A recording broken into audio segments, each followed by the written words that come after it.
Some games define a generation. When you think of the PlayStation 3 and Xbox 360, the first few games that come to mind are probably The Last of Us, Halo 3, and the Call of Duty series. Most of these games have been remade, rebooted, or remastered in some form or another. However, there's one game that's been trapped in that generation ever since it released. Red Dead Redemption. It's now been 13 years since Rockstar's Wild West adventure first launched, and 12 since my very first playthrough. I wanted to return to the world of Red Dead and see if it stands the test of time.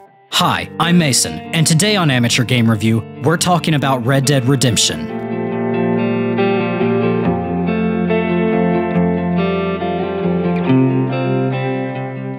I'm excited to talk about this game. I absolutely love the Red Dead series, as well as Grand Theft Auto. I've played both Red Dead 2 and Grand Theft Auto 5's campaigns multiple times. They're both comfort games for me. And my friends and I still run around wreaking havoc in Grand Theft Auto Online. I have a feeling Grand Theft Auto 6 will at least be revealed sometime soon, so I wanted to review a couple of games from Rockstar's past work to prep myself, and because it's been years since I've touched the first Red Dead Redemption, so it gives me an excuse to replay it while taking off the rose-tinted glasses to see if it truly holds up. With that said, everyone, let's start with what Red Dead Redemption is about. I certainly don't mind you asking if you don't mind me not telling.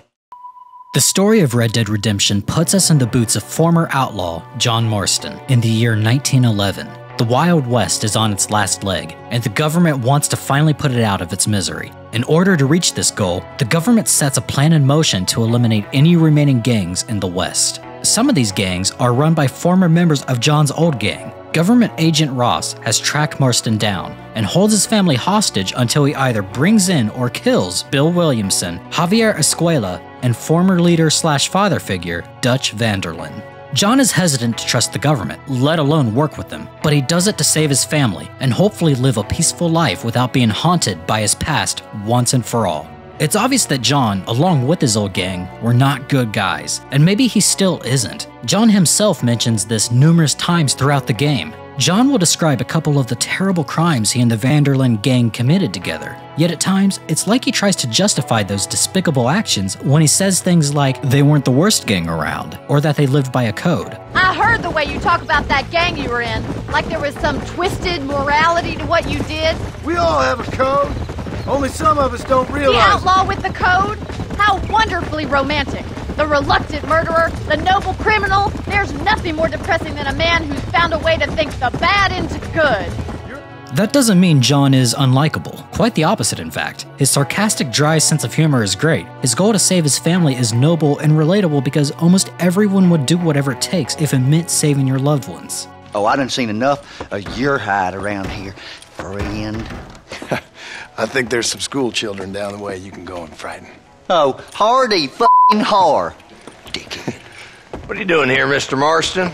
Once you're off the train, you go straight to Fort Mercer to find Bill Williamson, John's first target. After an exchanging of words, Bill shoots John in the chest, leaving him to be food for the vultures right outside his front door. Luckily, a kind stranger, Bonnie McFarlane, takes John in and nurses him back to health. Once John wakes up, your first couple of missions are going to be helping Bonnie around the family ranch in order to repay the debt of her saving your life. It might seem like a slow start, but somehow Rockstar managed to make herding cattle and horse-breaking fun. There's also quite a bit of interaction and exposition between John and Bonnie that's honestly quite interesting to listen to, and it fleshes them out in the process. After paying off the debt is when the game slowly begins to open up and feel like a true cowboy's adventure. Your main goal is to find a way into the fort that Bill is now calling home. In order to do this, John asks the marshal from the nearby town of Armadillo for help. After helping the marshal with some local bandits, he agrees to help John take down Bill, and suggests he talk to a snake oil salesman, Nigel West Dickens. After talking to West Dickens, the mission structure begins to split off. The main goal now is to retrofit Nigel's cart with a Gatling gun. Let him do his sales pitch to Bill's gang while John patiently waits for his moment to strike. Basically a Trojan horse. However, you need to find the gun and ammo in order to pull off this plan. You can choose which missions you want to do first, and eventually it'll all come together down the road when you're ready to take on the Williamson gang a second time. During these missions, you'll meet some interesting characters to say the least. First up, we have Seth, an odd necrophiliac that will help you infiltrate the fort, but only if you help him find some treasure first. It's silk sheets and Parisian whores from now on, mister! Then there's Irish, who's, well, Irish. Irish will supply the gun and the ammunition, but you need to save his contact first. There's a lot of favors in order to reach your ultimate goal, much to John's annoyance. However, I never once thought, man, I can't wait to get this over with, or grew tired of running around doing favors for every random local yokel if I can persuade a man to leave his land while handing over the deed, because the absurdity of these strangers just add to the adventure. You don't meet many men these days with the moral fortitude to cut straight to the chase like that, do you? Once the Gatling gun and carriage are ready, John's new posse of the Marshal, Shady Salesman, Necrophiliac, and the Town Drunk are ready to take on Fort Mercer. After an intense battle killing at least 100 outlaws in the process, Bill somehow managed to escape to Mexico. John figures Bill is seeking asylum with their old mutual friend, Javier Escuela, who's also running his own gang down in Mexico. With the help of Irish, John is given a raft so he can make his way to Mexico. And this is where Red Dead Redemption truly opens up, with the song So Far Away by Jose Gonzalez plays as you ride to your first mission in Mexico. It's an experience that you just have to see for yourself. It's so far away.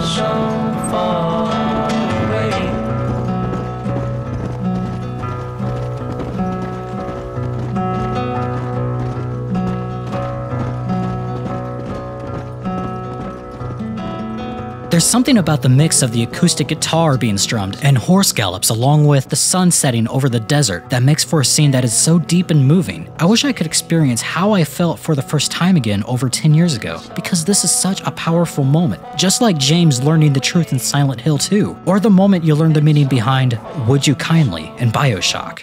See, it's a complicated and somewhat pathetic tale. I'll stop the synopsis here to prevent any major spoilers. The story of Red Dead Redemption is very well written, and is just as good as it seemed to be the first time I played it all those years ago. However, it's not necessarily the story itself that makes it timeless. The basic premise of Red Dead Redemption is about a man who wants redemption from his terrible past, but it's the way the story is presented and the man who wants redemption himself, John Marston. I stand by my stance when I say John is one of the best video game protagonists ever created. Right up there with Joel from The Last of Us for me. He perfectly captures the image of a man from the Wild West era, but his time is gone. The world has changed around him, yet he's thrown right back into his murderous, wicked past just to save his family from the government. John couldn't escape them no matter what side of the law he's on. You feel for him, you want him to succeed in his mission, but even then, his mission is to hunt down two men he once seen as brothers, and the one man who took him under his wing, father figure Dutch Vanderlyn.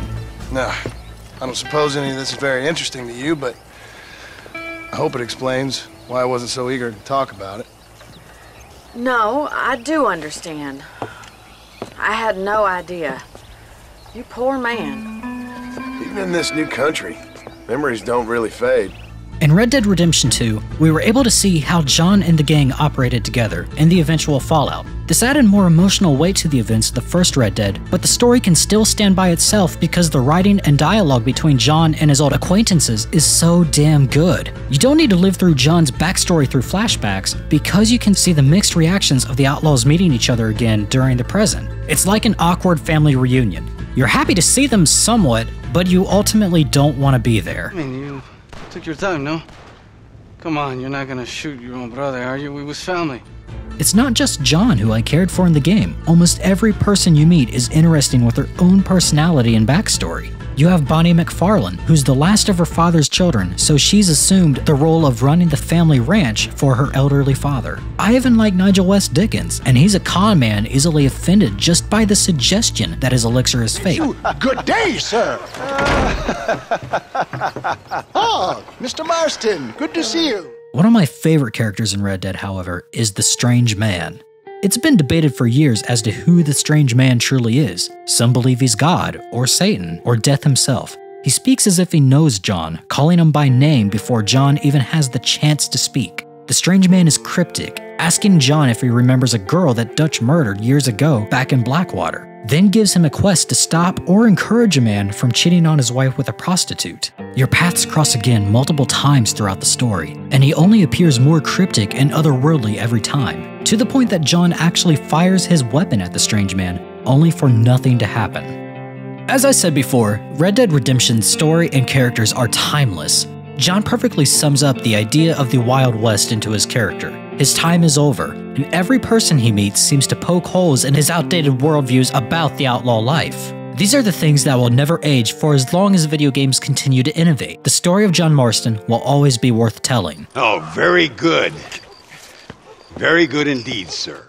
What was the last game that made you think, oh my god, this is the best looking game I have ever seen? That's how I felt the summer of 2011 when I first played Red Dead Redemption. 14-year-old Mason was mind blown over how realistic John Marston looks, how dynamic the lighting and shadows were for a large open world game, and the fluid motion captured animations that gave life to the characters you meet, no matter how big or small of a role they play. It was the best looking game I had ever seen at the time. That's typical of Rockstar. They have always pushed the hardware they're given to work with to its limits, and Red Dead was no different. In fact, I say the game holds up better than a good majority of 360 PS3 era video games when compared today. Yes, some aspects are showing the game's age, such as the stiff faces, a couple of low-quality textures lying about, and the visible polygons on the mountains. But overall, Red Dead still looks stunning. If you compare Red Dead Redemption to some other games that came out around the same time, you'll see most haven't aged that well. They all follow the same brown and gray color scheme. Hell, my beloved Fallout New Vegas is guilty of the piss filter, as some may call it. Which is ironic when compared to Red Dead because, for a cowboy game that also takes place in the desert, Red Dead has a good amount of color, and a lot of that color has to do with the outstanding lighting and shadow effects. I love the way the sun reflects on the red rocks down in Mexico, making them pop with their natural rusty color, or how the tree leaves glisten on a clear day. It's still so beautiful, but it's not just good lighting or texture work that make Red Dead Redemption hold up.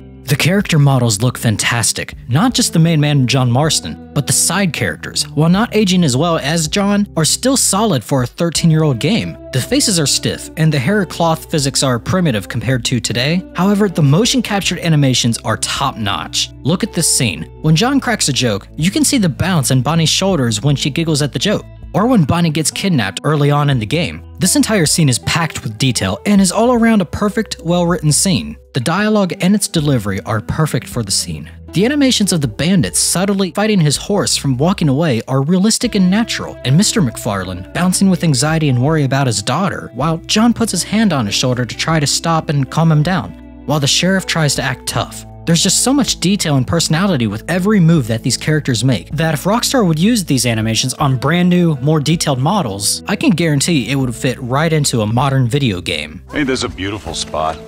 It's impressive that Red Dead still looks so damn good, even after its breathtakingly gorgeous sequel. It's a testament to Rockstar's talent, and I can't help but wonder how they got this beautiful game to run on an Xbox 360. It's a crying shame that Rockstar never developed a PC port, or remade the game using the Red Dead 2 engine. We have an idea as to what the game would look like since you can revisit the original locations minus Mexico in Red Dead Redemption 2. But in order to experience the story, you'll need to stream it through PlayStation Now or buy it on Xbox. At least the Xbox version was updated to render at a native 4K. Arts is what you call it?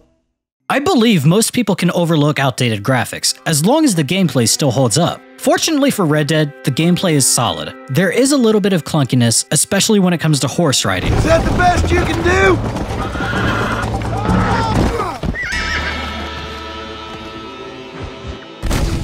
Red Dead is similar to Grand Theft Auto. It's a cover shooter where you aim the cursor close to the bad guy, and the auto-aim will let you hit your target 99% of the time. The game is fairly easy. You might die here or there, but I honestly enjoyed the more relaxed nature of the gameplay. It helps you get in the mindset of being on an adventure as a cowboy. To make things even easier than they already are, your health regenerates automatically, and you can wipe out an entire group of outlaws in one sitting using the Deadeye mechanic. Deadeye slows down time, allowing you to paint targets over your enemies, and killing them all automatically once you pull the trigger. Oh, baby, a triple! Oh, yeah! Something that will make or break an RPG for me is the quality of the side content. I hate simply walking up to a poster or a whiteboard of some kind and just receiving a brief description of the meeting before hitting accept. That was something I hated in Redfall back when I reviewed it, and I've always thought Rockstar set the bar high with their side quests. They're usually well written, offering a different experience with each one instead of being just a basic fetch quest. A couple side missions at the beginning of the game that immediately stood out to me was this man crying about losing his lover, telling John she had been kidnapped. John agrees to find the man's lover, only to find out it's a horse. Those are disgusting. Another one is actually one of the first side missions you can do in Red Dead, called American Appetite. Some locals from Armadillo are going missing in the hills. It's a 3-part quest, each involving someone at the marshal's office talking about a missing loved one. When John goes off to find them, there's nothing left but blood or severed body parts. The final part of the quest, you meet an old man with a bloody leg. He claims that he was beat by a younger man running away, and wants John to return the younger man to him. John can lasso the younger man and return him to the older gentleman. Turns out, the old man is a cannibal. You are then given the choice to either let the man eat or stop him for good. Here, Hills, please help me. What? Please. Fella's gotta eat now. Fella's got to eat. Save me from this freak, please. Please. My favorite thing about video games are the worlds they take us to, and how much you can interact with them. It's these smaller details or activities that make a game stand out, and Red Dead is packed with them. When you drive Bonnie into town with an empty cart, you park the cart by the general store, and she'll give you some money to go buy medicine from the doctor's office. Once you return to Bonnie, the cart will be full. It doesn't affect the game at all, but it's a small detail that makes the world feel lived in. Then, you have the random encounters. Sometimes you'll find travelers on the side of the road, camping out after a long day, and they'll offer you a seat and let you hear a story. Or there's times you retrieve a horse from a bandit, or stop a thief from getting away with the loot after they rob the general store. Finally, you have the minigames. There's quite a few of these minigames to distract you from saving John's family. You can play poker, horseshoes, and arm wrestle for money. One of my favorite activities in Red Dead, and any game that offers it for that matter, is bounty hunting. Whenever I arrive in a new town, checking for bounty posters is one of the first things I do. You can choose to bring them in dead or alive, but alive is preferred because you'll receive more money, even though money isn't hard to come by. Besides the previously mentioned activities, you can also hunt for animals to collect skins and pelts, and sell them to the local general store, or track down treasure if you find a treasure map. It's rare to see gameplay hold up as well as it does, but I think what helps Red Dead Redemption is that Rockstar haven't changed their mechanics over the years. It's still the same gameplay systems, just more refined every new game. Whether that's a detriment or a plus is up to you. Personally, I enjoy the way Rockstar games play. You're a crazy man. You should get that head looked at.